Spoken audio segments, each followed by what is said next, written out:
Только что состоялся штаб во главе с премьер-министром, на котором принято решение, что движение грузового автотранспорта, я подчеркиваю, грузового автотранспорта, осуществляется беспрепятственно и без требования к пропуску. То есть с завтрашнего дня в дневное время, когда не действует комендантский час, грузовые автомашины могут передвигаться и внутри города, и пересекать черту города, как вовнутрь, так и извне, без наличия пропуска. Их будут пропускать беспрепятственно.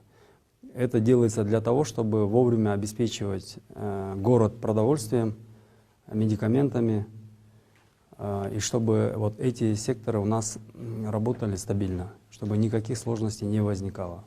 На заседании республиканского штаба по предотвращению последствий от коронавирусной инфекции было, значит, принято решение о беспрепятственном пропуске грузовых автомашин, которые в себя включают все грузовые, значит, осуществляющие грузовые перевозки, которые осуществляют перевозки продуктов питания, лекарственных средств, а также ГСМ.